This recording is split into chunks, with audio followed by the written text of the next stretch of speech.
사랑하는 성도 여러분, 오늘부터 우리는 금요 성경 아카데미에서 평신도를 위한 조직 신학을 같이 공부하게 됩니다.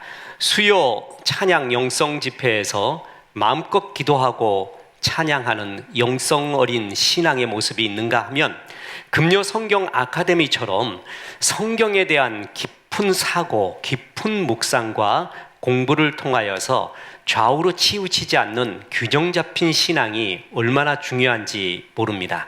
이제 우리가 시작하게 될 이 평신도를 위한 조직 신학은 학부 한 1학년 정도, 그러니까 신학교에 들어가면 신학대학에서 1학년 정도에서 배우는 굉장히 수준 높은 것이죠.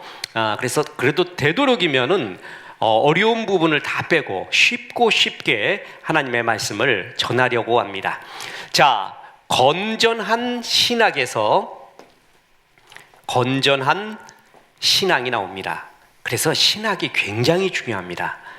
이단들, 지금 JMS, 이재록, 신천지, 이만희, 이런 이단들을 이기는 것은 한마디로 조직신학에 있습니다. 그러니까 조직신학이 바로 돼 있으면 이런 것에 넘어가지를 않습니다.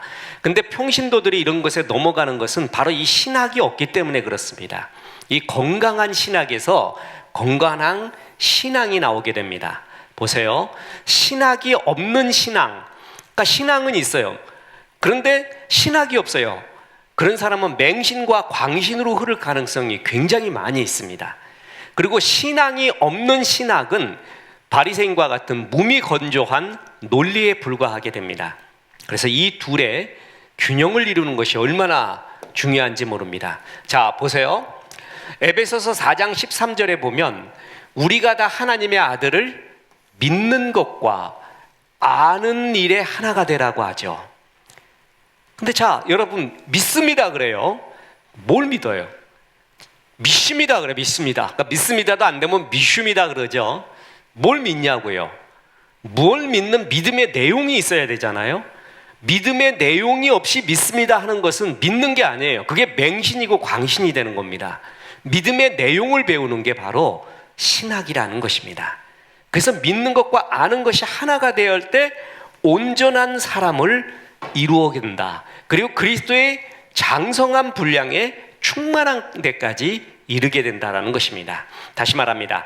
신앙이 없는 신학은, 그리고 그것을 추구했던 서방 교회들은 성령의 역동적인 역사가 지나간 지 오래입니다.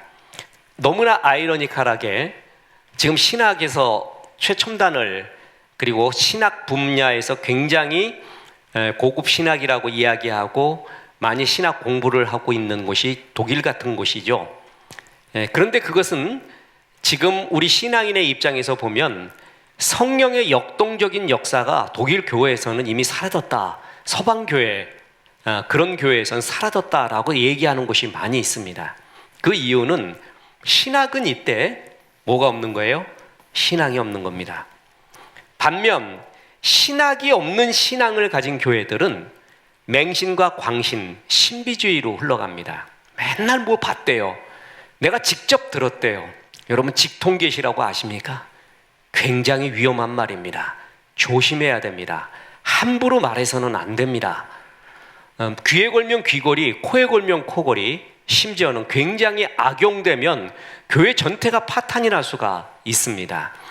이런 신학이 없는 신앙을 가진 사람들이 맹신과 광신, 신비주의로 흘러서 교회의 진리를 혼탁하게 하는 경우가 많이 있습니다.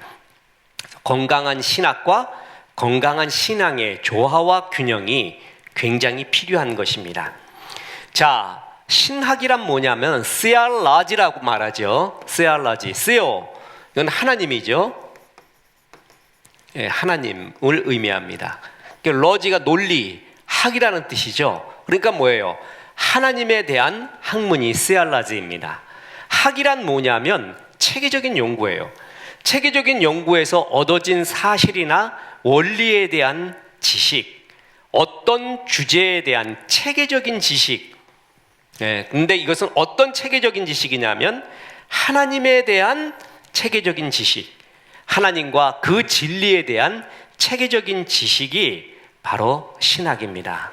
그래서 이런 체계적인 균형 잡힌 신학을 갖고 있는 것은 굉장히 중요합니다. 제가 어느 교회에 주보를 봤는데 거기에 4대, 5대 비전에 대해 써나는 걸 봤는데 제가 다른 교회에서 볼 수 없는 독특한 비전을 봤습니다. 첫 번째가 뭐냐면 건강한 신학이었어요. 잊혀지지가 않습니다. 왜 담임 목사님이 또 교회 성도들이 함께 이것을 제일 먼저 기록했을까? 건전한 신학이 아닌 신학이 없던가 신학의 토대가 약하던가 그랬을 때 오는 혼돈은 이루 말할 수가 없습니다. 그렇기 때문에 오늘날 이단에 대한 이야기, 이단화되어 가고 있는 그 모든 것의 근거에는 신학의 부재입니다. 그래서 우리는 올바른 신학을 갖는 것이 굉장히 중요합니다. 자, 하나님의 진리들은 하나님의 특별 계시인 성경에 명확하게 기록되어 있습니다. 그래서 신학은 뭐냐면 성경이 중심이 된 성경에 계시된 하나님의 진리에 관한 체계적인 지식이라고 좀 더 구체적으로 이야기할 수 있습니다. 이거를 다른 말로 말하면 Systematic Theology, 조직신학이라고 부릅니다. 일반적인 의미에서 신학은 조직신학을 말합니다. 자, 이게 되게 중요하거든요. 우리는 학문이라는 것은 체계적인 진리라고 그랬죠. 근데 그걸 어디서 찾냐 하면 성경에서 찾아요. 성경. 그런데 이른바 자유주의나 아니면 일반 사람들이 신학, 하나님에 대해서 말하죠. 그들은 성경에 대해서 말하지 않아요.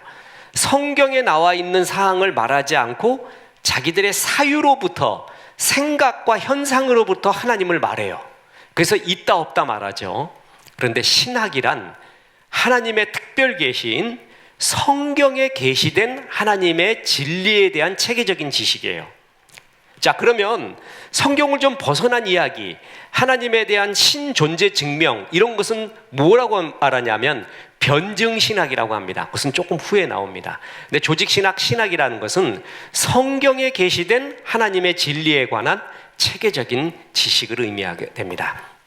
자, 신학을 가능하게 하는 외적, 내적 요인이 있는데 외적 요소로서는 성경, 내적 요소로서는 성령이 있습니다.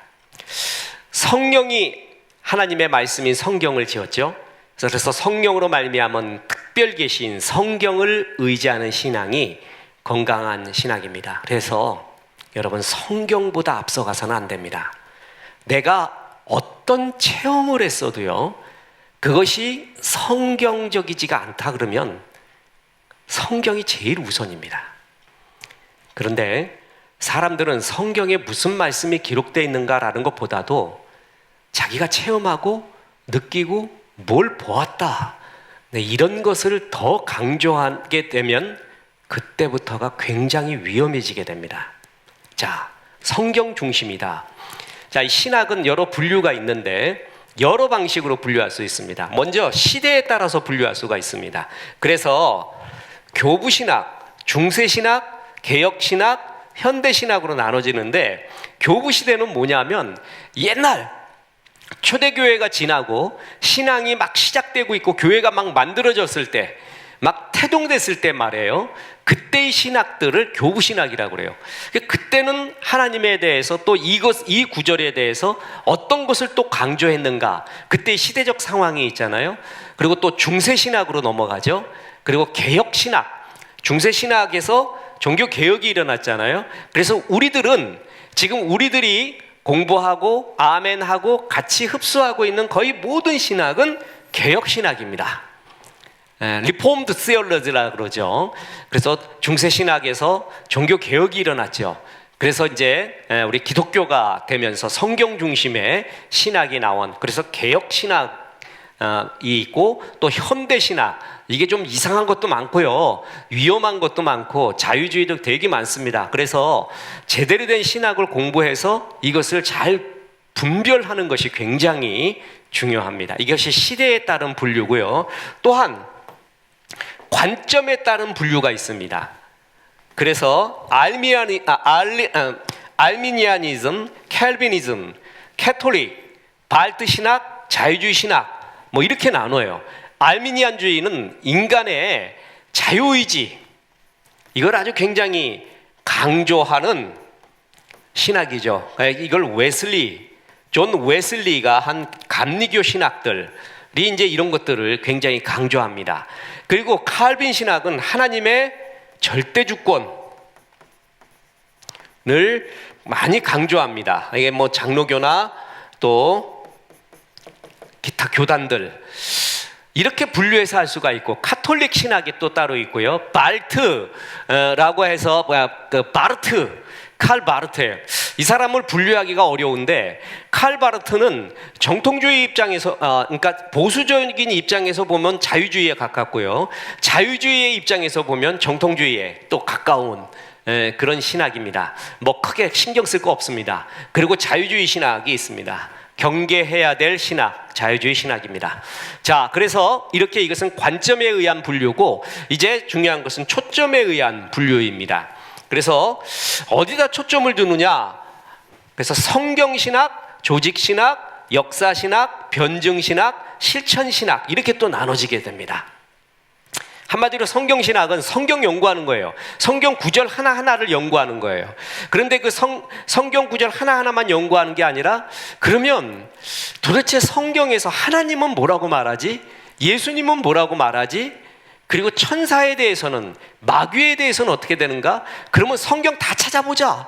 그래서 마귀에 대한 구절들을 다 모아요. 그래서 마귀는 이렇다라고 해서 마귀론 이렇게 말하잖아요. 그런 것이 조직신학이에요. 근데 이 조직신학이 되려면 성경신학이 먼저 돼야 되는 거죠. 여러분, 우리가 지금 평신도를 위한 조직신학 하는데, 그 전에 2년 동안에 뭘 했습니까? 구약학, 신약학, 구약에 나와 있는 성경 모든 거를 전체 개요를 받고 신약의 개요를 또 받지 않습니까? 이게 원칙이에요. 그렇게 하고 나서 그 다음에 조직신학을 보는 거예요. 그리고 역사신학은 뭐냐면, 성경의 어떤 사실, 어떤 교리들이 각 시대에서 어떻게 흘러왔는가. 변증신학은 뭐냐면 아까 말했듯이 기독교를 보호하는 거예요. 그래서 이 변증신학의 대표적인 사람이 그 유명한 C.S. 루이스 같은 사람이에요. 이런 사람이 일반 사람들에게 기독교의 진리, 성경의 진리, 성경에서 말하고 있는 여러 사실들에 대해서 일반 대중들에게 전달해 주면서 하나님을 보호합니다. 하나님을 변호합니다. 왜 이런 일이 있습니까? 저런 일이 있습니까? 이건 무슨 일 때문이죠? 하나님 살아계시는 걸 어떻게 증명합니까? 그러면 우리는 뭐라고 말해요? 성경에 나와 있어요. 믿음으로 압니다. 근데 그게 믿지 않는 사람들은 통하지 않아요. 그래서 변증신학에서 이렇게 말합니다. 자연을 보십시오. 그리고 우리의 속에 있는 양심의 법을 보십시오. 우리의 정신과 사유를 한번 보십시오. 이게 우연히 이루어졌습니까? 어떻게 이런 게 우연히 이루어질 수 있다고 믿습니까? 어떤 사람이 바닷가에 갔는데 시계를 발견했습니다. 이 시계가 정확하게 초침이 돌아가면 그 다음 분침이 하나 가고, 분침이 다 돌아가면 시침이 옮겨지는 너무나 정교한 시계를 보았습니다. 그때 이 사람이 이렇게 생각할까요? 이 시계는 해삼과 멍게가 뜯어먹어서 바다에 있는 철덩어리가 이렇게 만들어졌구나, 우연히. 바다의 침식작용, 파도에 의해서 이렇게 만들어졌구나, 이렇게 믿을 사람이 있을까요? 시계는 이 시계보다 더 지능적인 그 어떤 분이 만들었다고 믿는 것이 더 정확하지 않습니까? 이런 이야기, 그게 변증학이에요. 굉장히 매력 있죠? 저도 굉장히 많이 보는 책 중에 하나가 이게 변증신학에 대한 책입니다. 그리고 실천신학은 목회학, 예배학, 설교학, 그래서 이 성경에 나와 있는 사실을 가지고 우리의 실생활에서 적용되는 여러 학문들, 신학적 학문들을 얘기하는 것입니다. 이렇게 신학에서는 초점에 의한 분류가 제일 중요하고요. 대개 신학이라 그러면 성경신학, 조직신학, 역사신학, 실천신학 이렇게 이야기합니다. 자, 그래서 성경신학이 뭐냐? 한마디로 성경이 뭘 말하고 있는 거예요. 성경에서 무슨 글자가 있는가? 그래서 이 성경신학에서는 성경 해석학이 있고 성경 주해가 있습니다. 저는 해석학을 전공했습니다. 성경이 있어요. 태초에 하나님이 천지를 만드시니라 라고 했어요. 그러면 이 태초에 하나님이 천지를 만들었다 할 때 태초 하나님 천지 만들다, 그거 하나하나의 글자를 다 연구하는 거예요. 그게 주해예요. 주해. 그리고 이 구절은 어떻게 해석해야 되는가? 그 해석학이에요. 그러니까 사실 모든 신학의 제일 기본은 성경 주해입니다. 다시 말합니다. 창세기 1장 1절에 태초에 하나님이 천지를 창조하시니라, 이런 구절이 나와요. 베리시트 바라 엘로힘 하 아레스 베아 암. 그럼 태초가 뭔가? 하나님은 뭔가? 천지는 뭔가? 창조는 뭔가? 이 글자 하나하나를 다 연구합니다. 근데 여러분 아십니까? 창세기 1장 1절부터요 계시록 마지막 장 마지막 절까지 모든 성경의 구절이 전부 연구됐습니다. 한 구절도 빼놓지 않고 말입니다. 신학 우습게 보지 마십시오. 우리나라에서 신학이 이렇게 크게 발달하거나 어떤 객관적인 권위 있게 나서지 않아서 그렇죠. 진짜 신학을 하지 않아요? 그러면 철학과 문학, 이 말은 정말 오해의 여지가 있지만 제 개인적인 견해입니다. 저는 아직 철학과 문학을 다 알지도 못하고 그 인문학을 그냥 좋아하고, 저도 평생 인문학을 기뻐하고 책을 내고 좋아하고 있습니다. 문사철 예술, 문학, 역사, 철학, 예술, 어떨 때 그것이 좀 시시해 보입니다. 왜냐하면 신학이 정말 깊고 깊습니다. 신학이 문사철 예술을 전부 포함하고 있습니다. 문사철 예술을 알아야 온전한 신학을 알 정도로 신학은 그 모든 것을 포용하고 신학 맨 꼭대기에 있다라고 오만한 말을 합니다. 그 정도로 신학을 가볍게 보지 말라는 얘기입니다. 그만큼 성경 구절 하나하나가 전부 연구되었다는 것, 그리고 그것을 어떻게 해석하느냐라는 것도 전부 연구되어 있다는 것, 그것을 잊지 마시기 바랍니다. 그만큼 신학이 참 깊다라는 것입니다. 그래서 모든 신학의 기본은 비블리칼 세알러지, 성경 신학이 먼저 돼야 됩니다. 그래서 성경 한 구절 한 구절을 이 연구한 사람 존경스럽습니다. 이 사람 다혈질이라도 안 되고요, 오래 앉아 있어야 되고요, 차분해야 되고요, 끈기 있어야 되고요, 그렇게 이름 날려고 생각하지도 말아야 돼요. 근데 그 한 구절 한 구절을 갖고 평생을 연구해요. 태초라는 말이 여기서는 이렇게 쓰였다, 저기서는 이렇게 쓰이고 저기서는 저렇게 쓰였구나. 그러면 헬라어 성경, 히브리 성경을 헬라어로 바꾼 셉추아진트에서는 어떻게 태초를 번역을 했을까? 그것은 왜 그때의 사정에 그렇게 번역을 했을까? 태초라는 말이 여기 말고 여기도 나오고 여기도 나오고 여기도 나오는데 그때 정관사가 붙었는가 안 붙었는가? 그리고 그때는 무슨 의미였는가? 이거 하나를 전부 다 연구한 거예요.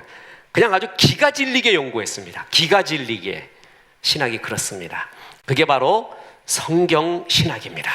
이 성경 신학을 기본으로 해서, 그래서 성경 신학에서는 구약학이 있고 신약학이 있죠. 구약 신약이 뭘 말하고 있는가? 그래서 나온 게 조직 신학이에요. 조직 신학은 하나님의 진리의 체계에 대한 전체적인 그림이에요. 그래서 성경에 게시되고 있는 자료들을 연관시켜서 유기적으로 연구하는 거고, 그래서 성경 교리에 대한 전체적인 틀, 그게 조직신학에서 핵심적인 부분입니다. 더 쉽게 설명해 나가겠습니다. 그 다음에 역사신학은 신학의 역사 속에서 교회 가운데서 어떤 것을 강조했고, 또 어떤 시대에는 뭘 강조했고, 성경의 어떤 것 중에서 뭘 강조했고, 교회의 교리사에 대한 이야기를 바탕으로 합니다. 성부, 성자, 성령 하나님, 우리는 삼위일체라고 합니다. 성경에 삼위일체라는 구절이 나오지는 않습니다. 그런데 성경 전체를 살펴보니까 삼위일체가 맞아요. 그래서 우리 삼위일체를 보자. 삼위일체의 진리를 말하고 있다. 이렇게 각 시대마다 아주 중요한 신학적 흐름, 신학 교리적 흐름들이 있어요. 그것을 살피는 것이 역사신학입니다. 자, 실천신학은 이런 것들을 다 연관해서 현재 우리가 이 시대의 세상과 맞닿을 때 어떻게 우리가 살고 실천해야 되는지를 다루는 학문입니다. 그래서 선교학, 예배학, 설교학, 목회학, 상담학, 그래서 실질적이고 실천적인 신학을 다루는 것이 실천신학입니다. 자, 이 신학들은 전부 연관되어 있습니다.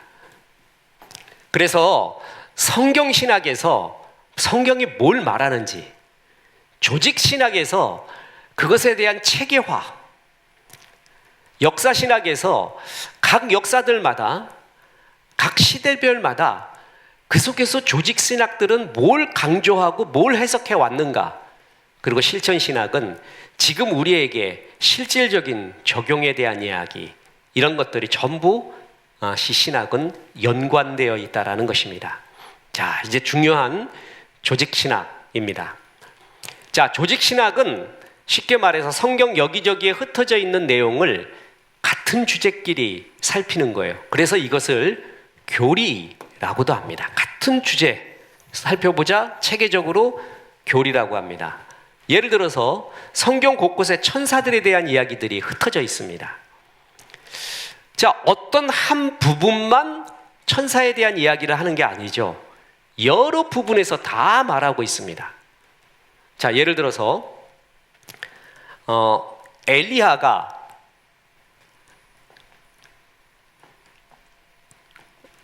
로뎀나무 아래에서 신음을 하고 죽기를 바라고 이랬을 때 하나님이 천사를 통해서 어루만져 주십니다. 그때 우리는 천사는 어루만지는 역할을 하는구나, 천사는 어루만지는 존재다 이랬어요. 그런데 신약에 와 보니까 천사가 마리아에게 나타납니다. 요셉에게 나타납니다. 그래서 하나님의 메시지를 전합니다. 그러면 천사에 대한 이해가 하나 더 넓어지는 거죠.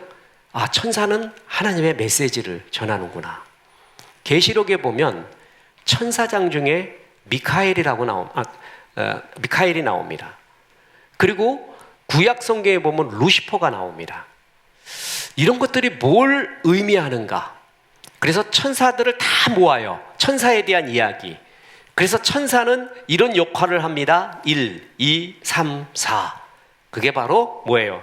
천사론이에요. 천사론. 아까 말했듯이 하나님은 어떤 존재다? 예수님은 뭐다? 성령님은 뭐다? 이런 것들이 다 흩어져 있어요. 그걸 다 하나씩 모아요. 그래서 체계를 만드는 거예요. 체계. 그게 바로 조직신학이라는 것입니다.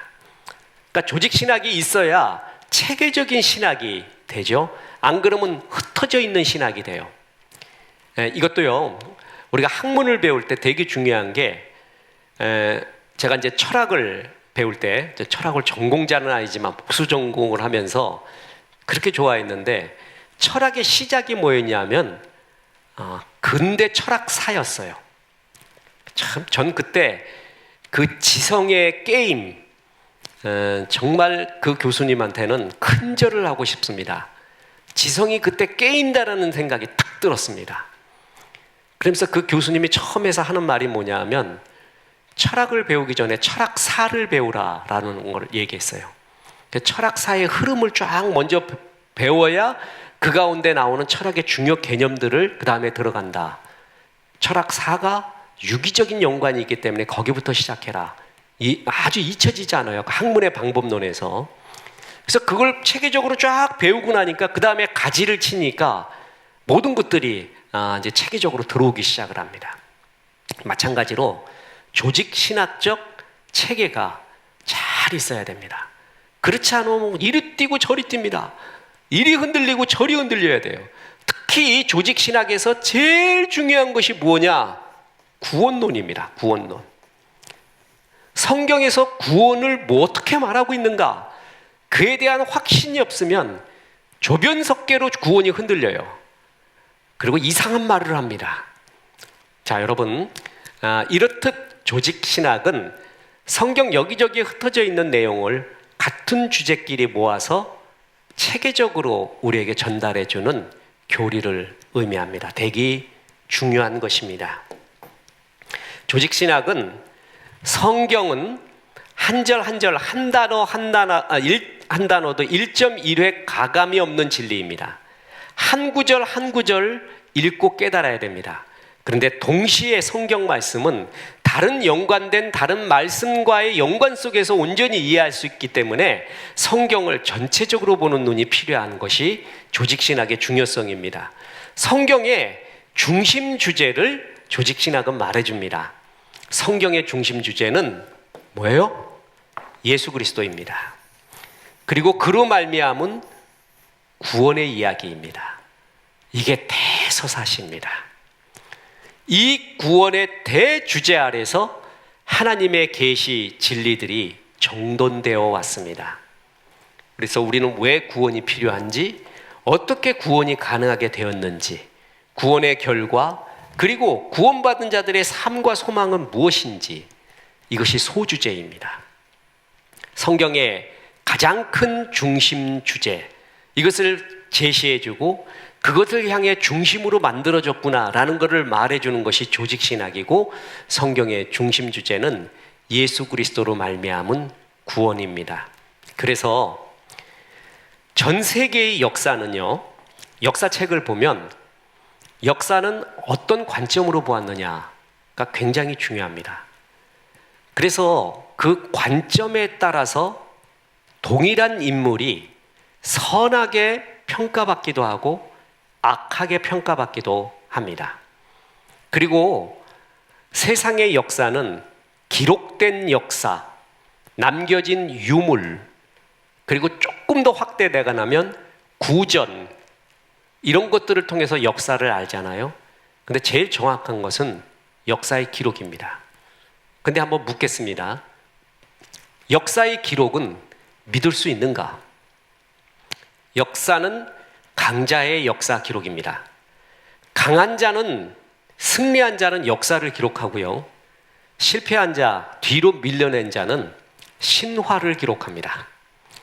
야담을 기록하죠. 야사를 또 이야기하고요.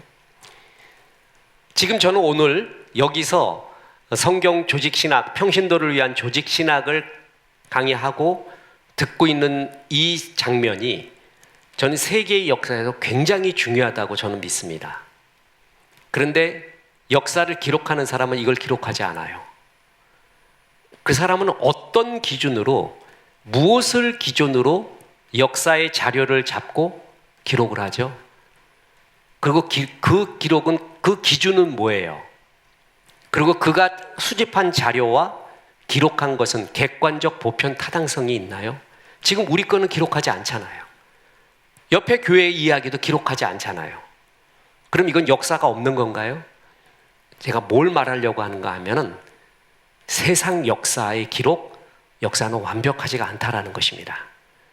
그리고 어떤 관점으로 보느냐에 따라서, 다시 말하지만 송강정철 같은 사람은 애국자가 되기도 하고 간신배가 되기도 합니다. 선조실록과 선조수종실록에서 기록되어 있는 송강정철의 이야기는 달라요. 평가도 다릅니다. 뭘 믿어야 되죠? 자, 세상 역사는 그 관점에 따라 굉장히 달라지는데, 그럼 성경도 구약부터 신약까지 쭉 역사의 기록이에요.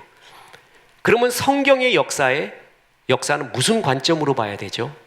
성경의 역사에 흐르고 있는 중요한 중심 주제와 관점은 뭘까요? 그게 바로 이것입니다. 그리고 이것은 역사를 보는 성경이 말하는 가장 정확한 눈입니다. 성경은 Salvation History, 구원사입니다. 구원사적인 관점으로 신구약 모든 것이 흘러오고 그 정점에 예수 그리스도가 있어요. 그 예수 그리스도를 믿음으로 말미암아 구원을 얻는, 이것을 말하기 위하여 그렇게 오랫동안 흘러온 역사의 기록을, 성경의 기록을 우리에게 보여주고 있습니다. 제가 지금 이 얘기를 했잖아요. 성경은 예수 그리스도로 말미암은 구원의 사입니다라고 얘기했잖아요. 어떻게 알았는가? 그게 바로 조직신학입니다. 조직신학 속에서 이것을 알게 된 것입니다. 성경에 그렇게 한 구절 딱 정확하게 나와 있는 게 아니에요. 그러나 성경의 전체의 모습을 보았을 때, 조직신학적으로 봤을 때 바로 이걸 말하고 있다라는 것을 알 수가 있습니다. 성경의 중심 주제를 조직신학을 통해 알 수가 있습니다. 또 성경에 대해 편중되지 않고 균형 잡힌 시각을 제공해 줍니다.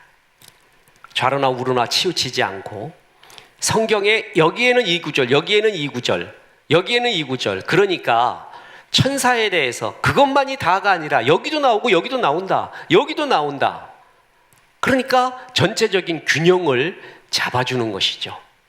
또한 건강한 신앙을 이어지게 합니다. 조직신학, 교리가 확실한 사람은 탈선하지 않습니다. 또 자기 시대를 넘어서 계속 다른 시대로 이어지게 하는 신학의 계통을 세울 수가 있습니다. 신학이 없는 한 뜨거웠던 신앙은 나 하나로 끝입니다. 그런데 이 조직신학이 있고 신학이 있는 사람은 차분하게 성경을 가르쳐요. 그래서 그 가슴을, 그리고 그 아름다움을, 그리고 그 사명을 후대까지 이어질 수 있게 해요. 그게 바로 건강한 신앙을 이어질 수 있게끔 만드는 것이 조직신학의 역할입니다. 그리고 아주 중요한 말이 있습니다. 이단으로부터 보호를 해줍니다. 저는 하나님이 초대교회에 사도 바울을 세우셨던 큰 이유 중에 하나, 3대 이유 중에 하나가 이단으로부터 보호하기 위해 사도 바울 같은 지성인을, 최고의 영성을 가진 사람을 뽑았구나라고 알 수가 있습니다. 그리고 사도 바울의 수많은 서신서들에 굉장히 많이 등장하는 것이 이단에 대한 경계입니다. 그러니까 초대교회 때부터 지금까지 이단은 이렇게 많이 나왔고요. 이단은 단순한 논리 싸움이 아니라 영적인, 마귀의 영적인 흐름이기 때문에 사람들이 넘어가는 것이에요. 그래서 이 이단으로부터 보호하는 가장 강력한 것이 건강한 조직신학을 갖고 있는 것입니다. 자, 여러분 이단들이 있잖아요. 제가 이제 전에 이단 특강을 할 때 이단의 분류에 대해서 이야기를 했었죠. 그 중에 뭐냐면 이긴 자 그룹이라고 있습니다. 이긴 자, 요한계시록에 나온 이긴 자, 그리고 19만 9천, 이런 얘기 강조하면 거의 이단이에요. 이긴 자는 재림 예수의 다른 이름이다. 예수님이 이 땅에 오셨을 때는 예수의 이름으로 구원받지만 지금은 재림 예수의 이름으로 구원을 받는다. 그게 이긴 자다. 이긴 자가 누구냐? 나다. 그게 이단 교주예요. 그게 이긴 자 그룹이에요. 그래서 자기가 하나님이래요. 재림 예수래요. 만민중앙교회 이재록, 또 이만희, 그리고 지금 문제되는 JMS, 정명석, 문선명, 다 똑같은 이긴 자 그룹입니다. 그래서 자기가 하나님이라고 합니다. 이런 것이 신학의 싸움이에요. 그러니까 영적인 싸움이지만 신학의 싸움이에요. 신학의 싸움. 그래서 이단들은 이단들의 조직신학을 가지고 있습니다. 그래서 이긴 자 그룹을 향해서 다 말들이 약간씩 다르지만 제 생각엔 그래요. 어느 한 거두, 이단의 거두에서 이들이 동시에 배웠다. 내지는 따로따로 배웠다. 그래서 그 조직신학, 이단의 조직신학에서 자기에게 맞는 것을 만들어가기 시작했어요. 그래서 모든 이단들은 갖고 있는 게 바로 조직신학입니다. 통일교에서는 원리강론이라 그러죠. 그리고 JMS는 뭐 30소론인가 뭔가, 그게 전부 뭐냐면 그게 조직신학이에요. 신천지 이만희가 신천지라고 말하고 또 말하고 있는 교리, 그게 바로 조직신학이에요. 이단들의 조직신학이란 말이죠. 그만큼 조직신학이 무섭고 한 종교를 만들어버리기도 하고 사이비를 만들어버리기도 하는 것이 바로 이 조직신학입니다. 여러분, 제가 순하게 생겼는지 맹하게 생겼는지 애가 우습게 생겼는지 제가 목회 처음 할 때요, 정말 웃긴 경험이 있습니다. 어떤 성도 둘인가 한 명이 꼭 나를 만나줘요. 저는 그때 처음 담임 목회를 시작을 했을 때도 담임 목사는 촉이라는 게 있어요.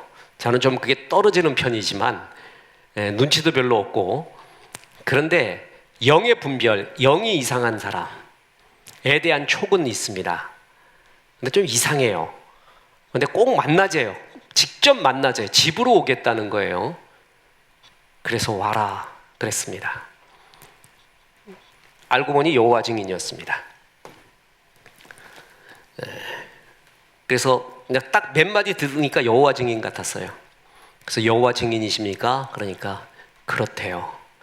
그럼 처음부터 여호와 증인이라고 그러지 왜 이렇게 빙빙 돌리십니까? 제가 하나 묻겠습니다. 그러면서 성경을 가지고 왔습니다. 그래서 우리나라 성경, 영어 성경, 헬라어 성경, 히브리어 성경을 다 가지고 왔습니다. 완전히 야코를 죽이려고 한 거죠. 그래서 요한복음 1장 1절을 폈습니다. 태초에 말씀이 계시니라, 이 말씀이 하나님과 함께 하셨으니 말씀이 곧 하나님이라. 그런데 여호와 증인은 신약 성경에서 예수님이 하나님이라는, 또한 예수님의 신성에 대한 구절들을 전부 변개했습니다. 그래서 걔네들이 갖고 있는 성경이 뭐냐면 신세계역이라는 것이에요. 신세계. 그들은 요한복음 1장 1절을 태초에 말씀이 계시나 말씀이 하나님과 함께 하셨으니 우리는 말씀이 곧 하나님이라. 그런데 말씀은 한 신이라 이렇게 번역을 해버렸습니다. 예수님이 하나님인 걸 인정할 수가 없는 거예요. 그래서 예수님이 하나님이라는 구절을 전부 변개했습니다. 그래서 그걸 알고 있었죠. 그래서 그 구절을, 이거 누가 번역했습니까? 당신들 성경은 누가 번역을 했죠? 이거 누가 줬습니까? 이 사람 신약학, 구약학에 학위 있습니까? 랩부터 시작해서 한번 볼까요? 헬라어 성경에 뭐라고 나와 있는지, 영어 성경에 뭐라고 나와 있는지, 이것을 헬라어 성경을 히브리어로 바꾼 성경에는 또 어떻게 나와 있는지 한번 볼까요? 그럼 막 읽어댔지. 막 읽었어요. 맞는지 틀리는지는 저는 모르지만 유창하게 읽어버렸습니다. 그리고 해석을 해줬습니다. 다시는 안 옵니다. 그 사람 이렇게 나오리라고 생각을 못했는가 봐요. 훈련을 받을 때. 여호와 증인은요, 그리고 통일교는요, JMS는요, 신천지는요, 자기들의 신학, 조직신학을 가지고 있습니다. 그래서 우리가 조직신학을 배우는 이유가 여기에 또 하나 있다라는 것이죠. 그래서 성경이 말하는 건전한 조직신학을 가지고 있으면은 그런데 넘어가지를 않습니다. 그런데 평신도들이 이런 신학이 없거든요. 그냥 주워 듣거나 체계적인 것이 없어요. 내지는 이런 성경적 배경은 하나도 없고 감정만 있어요. 감정. 내가 뭘 느꼈다 못 느꼈다. 이게 아직 어린 신학이죠. 그래서 정확한 신학적 배경이 있어야지 흔들리지 않고 이단에 넘어가지 않고 체계적으로 쌓아갈 수가 있습니다. 금요 성경 아카데미의 조직신학은 이런 의미에서 굉장히 중요합니다. 그래서 이런 건전한 조직신학적 배경이 있으면은 이제 저들의 그 어떤 허점이 다 보여요. 그러니까 여러분, 그래서 이단 연구를 할 때 저도 이제 개인적인 기질의 특징이 도전 의식을 주는 걸 되게 좋아해요. 내가 도전해서 이겨본다.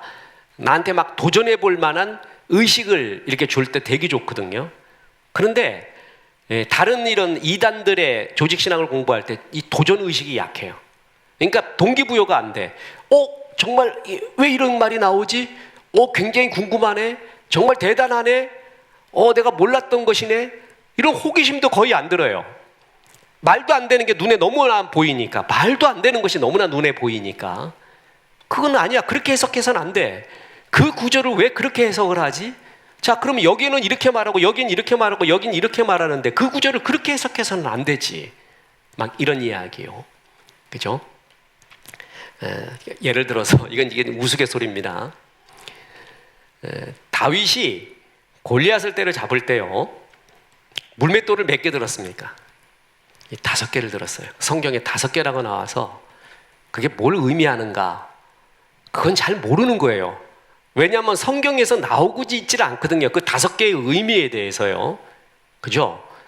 근데 어떤 분이 그래, 하나는 신약, 하나는 구약, 하나는 교회, 하나는 성령, 또 하나는 뭐 목사라 그러나 뭐라 그러나, 이게 신학에서 제일 중요한 거래요. 그래서 5개를 들었대요. 그런 해석은 굉장히 알레고리칼, 우화적 해석이라고 그러죠. 그거 갖고 이단이라고 말하기까지는 그래서는 안 됩니다. 우화적 해석이라고 하는데 위험한 해석입니다. 다만 추론할 수 있는 것은 골리앗 말고 그 장군들이 거기에 많이 있었어요. 그렇기 때문에 골리앗 때려잡고 난 다음에 다른 장군들이 덤비면은 그걸로 때려잡으려고 5개나 집지 않았을까 추측은 하죠. 그것은 추측에 불과합니다. 그게 그래도 가장 합리적인 추측이에요. 구약 개혁신학에서 그렇게 말하는 구약학자들이 많이 있습니다. 이런 여러 가지들을 알게 되면 흔들리지를 않는데, 굉장히 막 그런 얘기 들으면 목사님들한테 못 들었단 말이야. 와, 저 사람 저런 것까지 알고 있구나. 내가 보기엔 저런 것까지 아는 게 아니라 굉장히 문제 있는 거예요. 이렇게 조직신학을 잘 공부하고 보면은 흔들리지가 않는 균형 잡힌 신학을 잘 할 수가 있습니다. 그래서 이제 원래 이 서론 요 부분이 신학은 뭐냐 뭐마 이게 얘기할 때 좀 딱딱합니다. 이제 다음 시간부터 하나님이란, 예수님이란, 성령님이란, 교회란, 뭐 이런 천사란, 마귀란, 귀신이란, 이런 것들을 쭉 배워가요.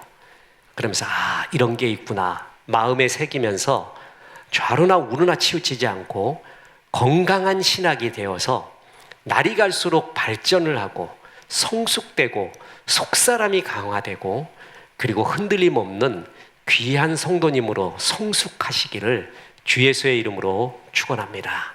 기도하겠습니다. 하나님, 금요 성경 아카데미 오늘부터 조직신학, 평신도를 위한 조직신학을 배울 수 있도록 도와주셔서 감사합니다. 하나님의 말씀을 건강한 주의 신학으로, 건강한 신앙으로 잘 받아들여서 혼돈스럽고 안개 같은 이 세상 가운데 건강한 신앙생활 할 수 있도록 도와주옵소서.